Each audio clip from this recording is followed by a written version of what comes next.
नमस्कार दोस्तों, कैसे हो आप लोग। मैनचेस्टर वर्सेस सनराइजर्स, इन दोनों के बीच में ये एलिमिनेटर राउंड होने वाला है। तो मिचेल मार्श, रियान रिकेल्टन या फिर टिम साइफर्ट, कौन से आज अच्छी पारी जो है वो खेल सकता है, या फिर कोई है जो धोखा देने वाला है। पिच का रिपोर्ट क्या कहता है, हर एक पॉसिबिलिटीज़ को हम लोग अच्छे से देखेंगे, रिसर्च करेंगे और फिर एक टीम बनाने की कोशिश करेंगे। तो चलते हैं सीधा स्क्रीन पर, देखते हैं रिकॉर्ड जो है वो किस तरीके से काम कर रहा है। और टेस्ट मैच, इंडिया और श्रीलंका के टेस्ट मैच की वीडियो आप लोगों को चाहिए या नहीं चाहिए, कमेंट कीजिएगा, तब जाकर उसके ऊपर रिसर्च करूँगा। क्योंकि टेस्ट इतना टाइम कहाँ है किसी के पास, बट फिर भी आप लोगों के लिए अगर कहोगे तो फिर मैं रिसर्च करके वीडियो बनाऊँगा। चलते सीधा स्क्रीन पर। देखिए एलिमिनेटर राउंड 14 अगस्त को ये मैच है, रात 10:30 बजे से है। ये केनिंगटन ओवल लंदन के ग्राउंड पर ये मैच होने जा रहा है। Manchester Super Giants versus Sunrisers Leeds के बीच में। सबसे पहले लंदन का जो ग्राउंड है ओवरऑल फ्लैट विकेट है, हार्ड है, बाउंसी सरफेस है, बट पूरा पिच का जो सिनारियो होगा वो क्या पिच का रिपोर्ट कहता है, इन चीज़ों के ऊपर हम लोग अच्छे से डिस्कस करेंगे। ठीक है, तो पिच का पोस्टमार्टम जो है वो हम लोग आगे करेंगे। अब देखिए मैनचेस्टर से पॉसिबल प्लेइंग 11 की अगर हम बात करें तो देखो पॉल वॉल्टर, टिम साइफर्ट दोनों ओपन कर रहे हैं। जॉस बटलर है, हेनरिक क्लासन हो गया, इसके बाद लुइस डुप्लोए है, Michael Bracewell, Liam Dawson, Gus Atkinson और नूर अहमद, जोस्टंग और सॉनी बेकर। ये मैनचेस्टर के साइड से पॉसिबल प्लेइंग 11 इस मुकाबले में देखने को मिलेगा। इसके बाद पावर प्ले और डेथ को देखते हैं। देखो पावर प्ले में एटकिंसन भी है, बेकर भी है और जोस्टंग भी है। ये तीनों प्लेयर दिखाई दे रहे हैं और वापस से यही तीनों प्लेयर जो है वो डेथ में दिखाई दे रहे हैं। तो यहीं से कम एक बॉलर जो 2 से 3 विकेट लेके जा सकता है, ज़्यादातर सोनी बेकर और जोस्टंग। हालांकि एटकिंसन पिछले मैच में भी वापस खेला था। अब ये 2 जो बॉलर है बेकर और टंग, इन दोनों में से किसी एक का चांसेज है आज के मैच में अच्छा पॉइंट्स देने का। तो डिस्कस हम लोग आगे भी करेंगे, लेकिन थोड़ा सा दिमाग में रखिएगा। सनराइजर्स लीड्स की तरफ से देखें, रिकेल्टन और मिचेल मार्श दोनों ओपन कर रहे हैं। क्रॉली है, हैरी ब्रूक हो गया, डैनियल लॉरेंस है, मैथ्यू रेविस है, इसके बाद टॉम लव्स, ब्राइडन कार्स, इसके बाद मैथ्यू पोर्ट्स है, नाथन एलिस है और अबरार अहमद। ये हो गया सनराइजर्स लीड्स। अब जो भी चेंजेस होगा वो तो टॉस के टाइम पर पता चलेगा, बट बहुत ही इंटरेस्टिंग और इंपॉर्टेंट मुकाबला ये होने वाला है। अब हम लोग यहां से देखते हैं, देखो टॉम लॉस, ब्राइडन कार्स और मैथ्यू पॉट्स, ये तीनों के जो तीनों ये आपको पावर प्ले में, डेथ में भी यही तीनों दिखाई दे रहे हैं। लेकिन डेथ में एक जो है बॉलर चेंज है, वो है नाथन एलिस, जो कि आपको पावर प्ले में नहीं दिखाई देगा। मैथ्यू पॉट्स के जगह पे वो रिप्लेस करेगा डेथ में। तो थोड़ा सा यहां पर ये तीनों में से कोई एक बॉलर जो होगा वो इंपॉर्टेंट होगा। अब देखिए लंदन का जो ग्राउंड है वो क्या कहता है, कैसे है, थोड़ा सा इसको हम लोग यहां से अब आपको थोड़ा सा वक्त देना है और वीडियो को फास्ट फॉरवर्ड में भगाकर मत देखना, नुकसान होगा। और जिसका नुकसान होता है वो बाद में आके कहता है कि मैंने नहीं बताया था। मैंने हर एक पॉसिबिलिटीज़ मैं आप लोगों को यहाँ पर बता देता हूँ। ठीक है, यहाँ पे ये चीज़। ऐसे एक और चीज़ है, बहुत सारे ऐसे मेरे भाई और ऐसे दोस्त हैं जो, देखो ये तो एक फैंटेसी है, बात को समझना, ये तो एक फैंटेसी है, फैंटेसी गेम है जो आप लोग खेलते हो, लेकिन करियर पर भी फोकस आप लोगों को करना चाहिए। तो करियर से रिलेटेड या बिजनेस से रिलेटेड मेरे कौशल श्रीवास्तव वाले चैनल पे मैं आपको बीच में बंद कर दिया था, बट अब मैं रेगुलर आपको हर दूसरे दिन एक वीडियो लेकर आने वाला हूं जिसमें बिजनेस से रिलेटेड चीज़ें आप लोगों को डिस्कस करूंगा। जैसे अभी एक वीडियो में अपलोड कर रहा हूं जिसका नाम है यूज्ड कुकिंग ऑयल बिजनेस, मतलब जो ऑयल बर्बाद हो चुका है खाना बनाने वाला, उससे कैसे आप बिजनेस बना सकते हो। तो देखिएगा और अच्छा लगेगा, नहीं लगेगा, जो भी होगा कमेंट कीजिएगा। खैर अभी हम लोग इस पे देख लेते हैं कि स्कोरिंग पैटर्न जो है वो लंदन के ग्राउंड पर कैसा है। ये बात मैं इसलिए बोल रहा हूँ क्योंकि बहुत सारे लोगों का था कि, हालांकि दोस्तों को मैसेज भी आते हैं कुछ के इंस्टाग्राम वगैरह पे कि सर कुछ कमाई का जरिया बताओ, कुछ अलग चीज़ बताओ। तो पहले शुरू किया था, बीच में बंद कर दिया था, तो मैं फिर से शुरू कर रहा हूं और बिल्कुल लॉजिकल तरीके से और प्रैक्टिकल तरीके से समझा रहा हूं मैं आप लोगों को, ठीक है। तो चलिए स्कोरिंग पैटर्न, अब देखो यहां पर अगर हम बात करें, 2 बार ऐसा हुआ है जब टीम ऑल आउट होकर गई है। मतलब ये है कि यहां पर जो पिच है, एक ऐसा पिच भी है जो लो स्कोरिंग यहां पर होता है, ठीक है। लास्ट मैच में 147 रन ही बने थे 7 विकेट पर। एक मैच ऐसा हुआ था जहां पर 226 रन बने थे। बट ओवरऑल अगर हम देखें तो 5 से 10 विकेट जो है वो फर्स्ट इनिंग में फॉल हो सकता है और फास्टर्स को यहां पर ज्यादा हेल्प है। कभी कभार ऐसा होता है जब स्पिनर्स यहां पर विकेट लेके जाते हैं, लेकिन देख लो 0-0-0 लास्ट के 3 मुकाबले में सेकेंड इनिंग में कोई विकेट जो है स्पिनर्स को नहीं मिला था। फर्स्ट इनिंग में ये कंफर्म है कि 1 से 3 विकेट स्पिनर्स को मिल सकता है, लेकिन सेकेंड इनिंग में 0 से 2 विकेट के चांसेस हो सकते हैं।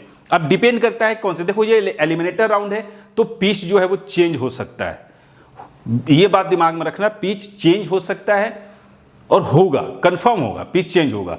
तो हमें पैटर्न पर आज के मैच में फोकस करना पड़ेगा, ठीक है। दोनों ही मुकाबले में मिलाकर ये मान के चलो कि 8 से 16 विकेट जो है वो गिरते हुए दिखाई दे सकता है। क्लियर है, कोई दिक्कत नहीं है। अब हम लोग थोड़ा सा आगे बढ़ते हैं। अब देखो फर्स्ट इनिंग की बैटिंग ऑर्डर को देखते हैं। अगर हमारा पैटर्न और मेरे बताने का तरीका सही है तो आप लोग प्लीज लाइक करो। लाइक से पता चलता है कि हाँ कितने लोगों को ये चीज़ें समझ में आती है या नहीं आती है। आप लोगों ने पिछले वीडियो में अच्छे खासे लोगों ने रिस्पांस दिया था, लाइक किया था, उसके लिए थैंक यू। बट लाइक कीजिए, कमेंट भी कीजिए कि हाँ कहाँ पे क्या दिक्कत आ रही है, ठीक है। चलिए फर्स्ट इनिंग बैटिंग ऑर्डर को देखते हैं। देखिए पहले हम एक एक करके सिनारियो को समझेंगे। पहले हम ये समझते हैं कि यहां पर कितने बैट्समैन काम कर सकते हैं। देखिए पैटर्न, लोग बोलते हैं कि पैटर्न काम नहीं करता। देखो पैटर्न कैसे काम किया मैं आपको दिखा रहा हूं। 2 नंबर के मैच को देखो जहां पर 1, 2, 3 और 4 टॉप 4 बैट्समैन अच्छा खेले। अब क्या इसमें कोई ऐसा पैटर्न है जहां पे टॉप 4 के प्लेयर के रिकॉर्ड अच्छे हैं? तो वो है आपको यहां पर देखो टॉप 4 प्लेयर अच्छे रिकॉर्ड बनाकर गए। तो उस हिसाब से देखा जाए तो यहां पर इस ग्राउंड पर ओवरऑल कम से कम 3 बैट्समैन जो है वो आपको बैटिंग के तौर पे पॉइंट्स देते हुए नजर आ सकते हैं। क्लियर। अगर हम बात करें ओपनर्स की तो ओपनर्स यहां पर आपको कम से कम एक ओपनर तो ऐसा है जो कंटिन्यू हर मैच में परफॉर्मेंस देके जा रहा है। मतलब भाई साहब ओपनर्स चलेंगे, चाहे वो मिचेल मार्श हो या रियान रिकेल्टन हो, क्योंकि रिकॉर्ड दिखाई दे रहा है, ठीक है। और यहां पर टीम साइफर्ट हो या पॉल वॉल्टर हो, तो यहां से चांसेस दिख रहा है। लेकिन एक चीज है, अगर ये दोनों ओपनर चल जाते हैं तो कभी कभार ऐसा होता है कि तीसरे नंबर का खिलाड़ी जो है वो चलता है। नहीं तो ज्यादातर चांसेस यही दिखाई दे रहा है कि 3 नंबर का खिलाड़ी फिर आउट ऑफ द फॉर्म जा सकता है। क्लियर है।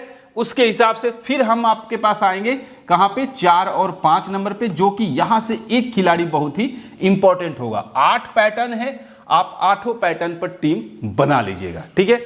अब पैटर्न्स की अगर हम बात करें तो मान लो जैसे कि आप 3 नंबर पैटर्न पर टीम बनाते हो और यहां से टीम साइफर्ट है, पॉल वॉल्टर है, जॉस बटलर है, तो इन लोगों की अगर हम बात करें तो किसे रखोगे 3 नंबर पैटर्न पर?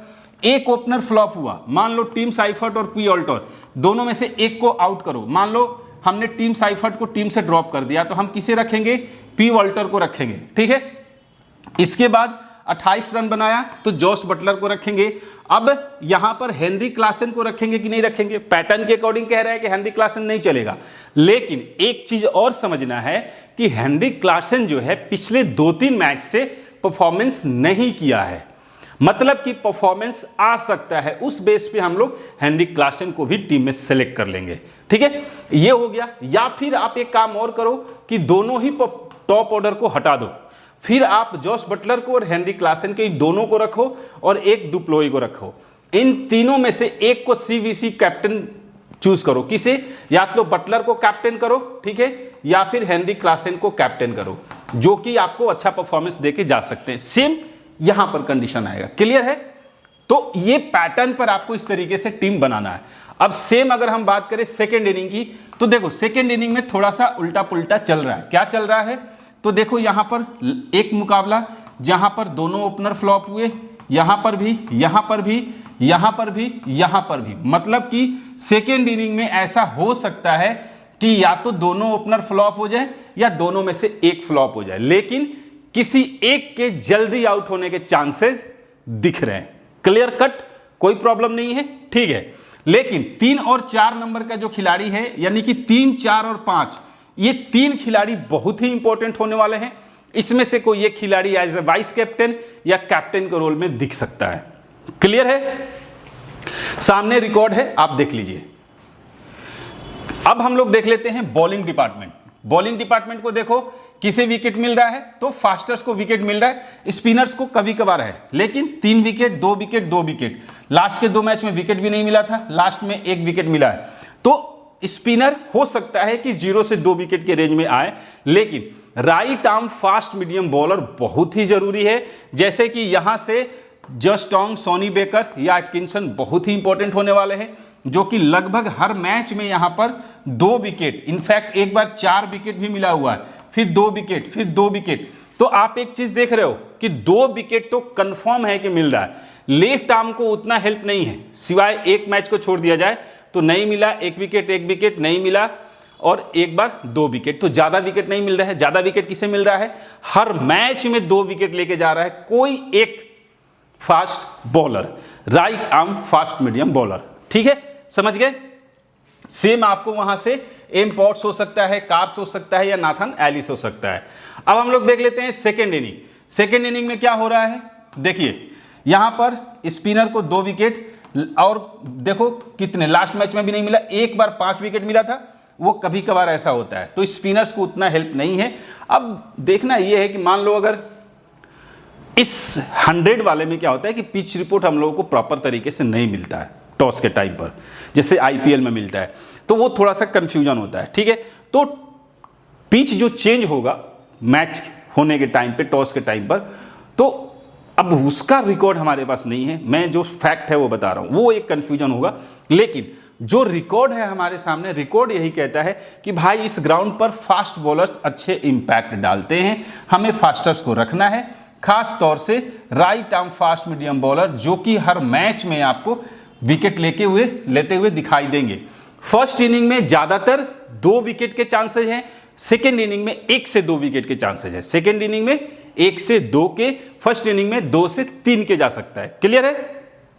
अब यहां पर देखिए, जो परफॉर्मेंस वाइज बात करें तो सबसे पहले Jos Buttler, Harry Brook, Mitchell Marsh, ये जो 3 खिलाड़ी हैं, इन तीनों को एक ही टीम में आपको नहीं रखना है। यहां से एक खिलाड़ी आपको धोखा दे सकता है, ये दिमाग में रखिएगा, चाहे वो मिचेल मार्श हो, हैरी ब्रूक हो, या फिर जॉस बटलर हो। ठीक है, तो इन तीनों में से याद रखिएगा, तीनों में से कम 1 को लेके जाना है, या मैक्सिमम 2 को लेके जाना है, इससे ज्यादा लेकर नहीं जाना है। ठीक है, इसके बाद यहां पे हेनरी क्लासेन, रिकेल्टन और टीम साइफर्ट, कम से कम 1, मैक्सिमम 2 यहां से भी। तो अगर हम बात करें तो इन चारों को, 4 विकेट कीपर जो आपको दिख रहे हैं, 1, 2, 3, 4, इन चारों को एक ही टीम में नहीं रखना है। कम से कम 2 को रखना है, मैक्सिमम 3 को रखना है, लेकिन 2 को रखना है। अब कैसे, जैसे आपने बटलर को ले लिया, ठीक है, तो आप क्लासेन, रिकेल्टन और टीम साइफर्ट, इन तीनों में से कम 1 को तो रखना ही रखना है, मैक्सिमम 2। क्लियर है।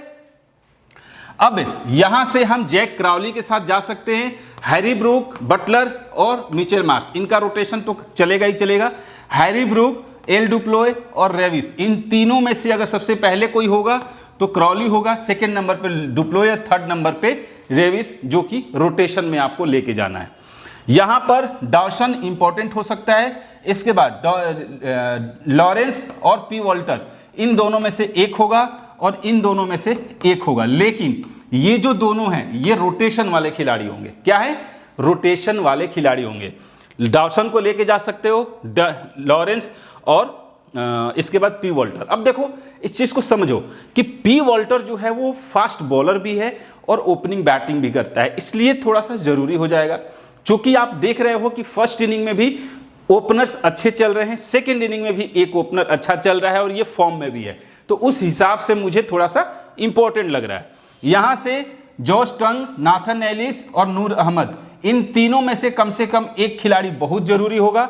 इसके बाद ब्रेंडन कार्स और ये अबरार अहमद, यहां से किसी एक के साथ जाइए और इन तीनों में से कम एक के साथ जाइए। तो ये कम से कम 4 बॉलर बहुत जरूरी है इस ग्राउंड पर। यहां से 4, यहां से 2 मिनिमम, यहां से 2 मिनिमम, तो 4 2 6, 6 2 8, 8 और 2 10। अब 11वां जो प्लेयर होगा वो हो सकता है या तो ऑलराउंडर हो या फिर विकेट कीपर सेक्शन से हो, ठीक है, लेकिन 4 नहीं, 2 या फिर 3।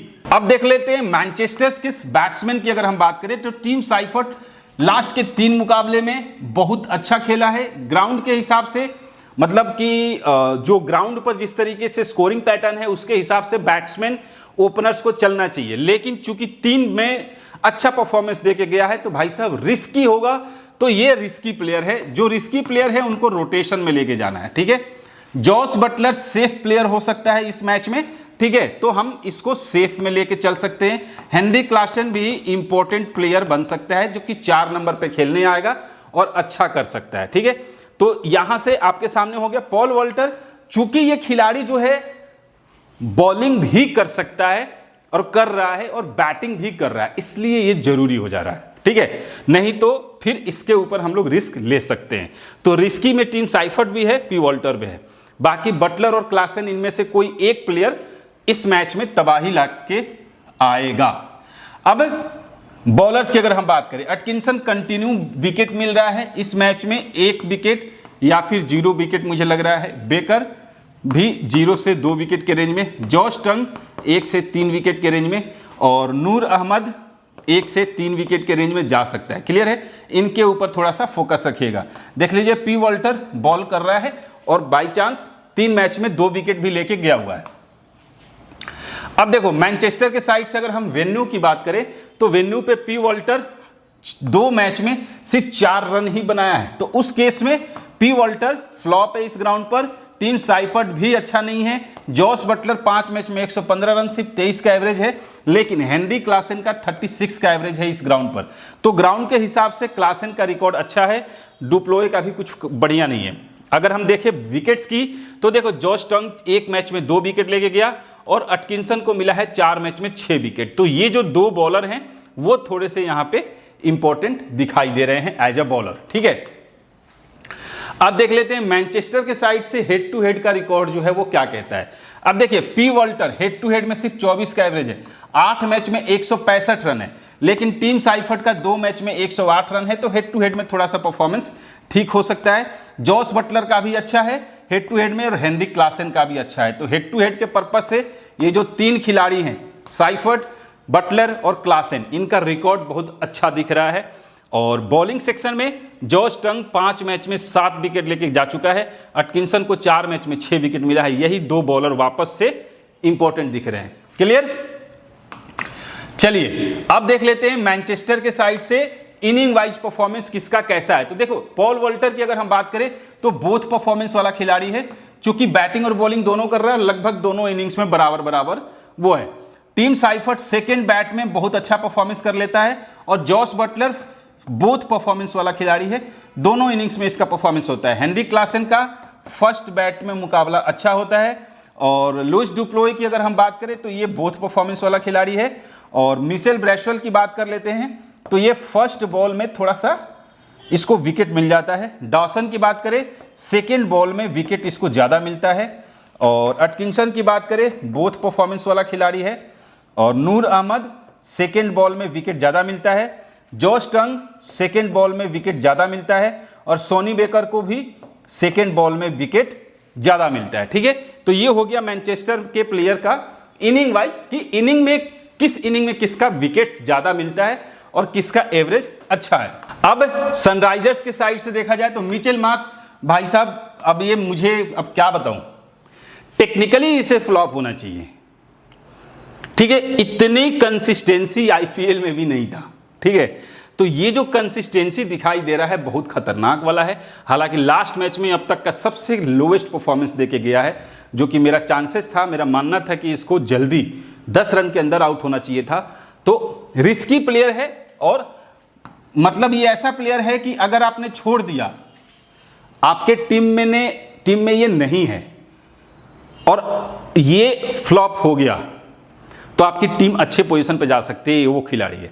और अगर आपने छोड़ दिया और अगर ये 30 रन भी बना दिया तो टीम का सत्यानाश है, क्योंकि इसको सीवीसी बनाने वाले भी बहुत लोग होंगे। ठीक है, रिकेल्टन थोड़ा सा एवरेज दिखाई दे रहा है, वैसे भी इसकी भी ज़्यादा कंसिस्टेंसी नहीं रहती है, लेकिन 3 मैच में यहाँ पे सही है। बट अपोजिशन की जो टीम है वो इन दोनों को, अपोनेंट वाली जो टीम है, इन दोनों को जल्दी आउट करने के बारे में सोचेगी और थोड़े से ये दोनों प्लेयर रिस्की हैं। हैरी ब्रूक इंपॉर्टेंट हो सकता है, जैक क्राउली एवरेज होगा। हाँ, उस केस में डैनियल लॉरेंस जो है वो मुझे थोड़ा सा लग रहा है कि इस मैच में अपना इम्पैक्ट दिखा सकते हैं और ट्रम्प प्लेयर के तौर पे आपको रेविस इस मैच में दिख सकता है, नहीं तो फिर कोई और आएगा। अब देखो सनराइजर्स के साइड से अगर हम बॉलर की बात करें तो ब्राइडन कार्स इंपॉर्टेंट होने वाला है, मैथ्यू पॉट्स भी इंपॉर्टेंट होने वाला है, मतलब यहां से सारे इंपॉर्टेंट है। बट इंपॉर्टेंट के लिस्ट में नाथन एलिस इसलिए है क्योंकि ये डेथ में बॉलिंग करेगा। अब फर्स्ट इनिंग सेकेंड इनिंग कैसा है,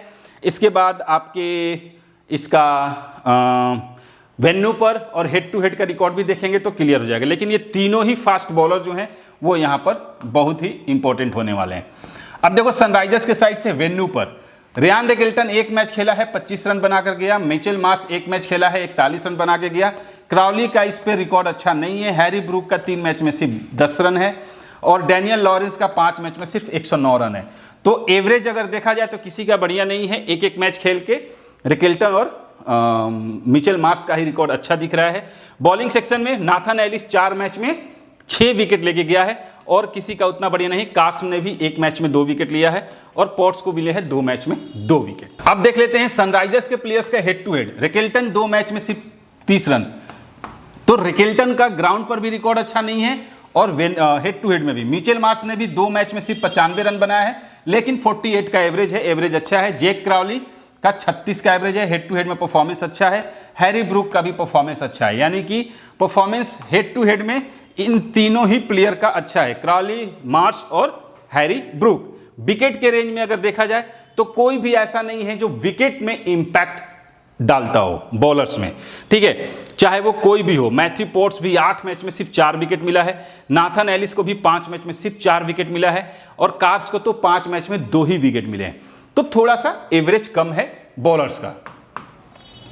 अब अगर हम बात करें यहां पर कि इनिंग वाइज किसका परफॉर्मेंस कैसा हो सकता है, तो देखिए रिकेल्टन की बात करें, फर्स्ट बैट में बहुत तगड़ा खेलता है। मिचेल मार्श बोथ परफॉर्मेंस वाला खिलाड़ी है। क्राउली जो है वो सेकंड बैट में अच्छा खेलता है। हैरी ब्रूक सेकंड बैट में बहुत अच्छा खेलता है और फर्स्ट इनिंग में एवरेज रहता है। डैनियल लॉरेंस की बात करें तो फर्स्ट बैट में अच्छा खेलता है और मैथ्यू रेविस की बात करें, इसको फर्स्ट इनिंग में ही टीम में लिया जा सकता है ट्रम्प प्लेयर के तौर पे। ब्राइडन कार्स की बात करें तो सेकेंड बॉल में इंपैक्ट ज़्यादा होता है। नाथन एलिस का भी सेकेंड बॉल में इंपैक्ट ज़्यादा होता है। और मैथ्यू पॉट्स की बात करें तो ये बोथ इनिंग्स वाला खिलाड़ी है और अबरार अहमद बोथ इनिंग्स वाला खिलाड़ी है और टॉम लॉस बोथ इनिंग्स वाला खिलाड़ी है। ठीक है, तो ये हो गया आपके सनराइजर्स लीड्स के साइड से प्लेयर्स का स्टैट्स और रिकॉर्ड्स इनिंग वाइज। क्लियर? अब हम लोग देख लेते हैं जो टीम बनाया। यहां पे मैंने जॉस बटलर को रखा, हेनरी क्लासन को रखा और रिकेल्टन को रखा है। जैक क्राउली और लू डुप्लोय। क्राउली की जगह पे मैं रोटेशन में लेके आऊंगा किसको, हैरी ब्रूक को। ठीक है, हैरी ब्रूक को। मिचेल मार्श है, लियाम डॉसन है, डॉसन के जगह पे पी वाल्टर को लेके चलूंगा और यहाँ पे जॉश टोंग हो गया, नाथन एलिस हो गया, नूर अहमद हो गया और एम्पोर्ट्स हो गया। नूर अहमद के जगह पे बाकी खिलाड़ी और जो हैं उनको रोटेशन में लेके आएंगे, एम्पोर्ट्स के जगह पे कार्स वगैरह को लेके आएंगे। तो ये रोटेशन जो है होगा। अब देखो मैंने यहाँ पे जो प्लेयर्स लिखे हैं, निकाले हैं, ये वो प्लेयर्स हैं जिनके परफॉर्मेंस आने के चांसेज हाई हैं। अब जो रोटेशन होगा वो होगा इनिंग वाइज, परफॉर्मेंस वाइज, यानी कि टॉस के बाद किस इनिंग में कौन से खिलाड़ी का बेहतर परफॉर्मेंस है उसके अकॉर्डिंग चेंजिंग हो सकता है। आप लोग देख लीजिएगा। ठीक है, तो बाकी का चेंजेस जो है वो मैं आपको टॉस के टाइम पर बता दूंगा और इस मैच में मैं लाइव भी आऊंगा, तो लाइव में भी डिस्कस करेंगे।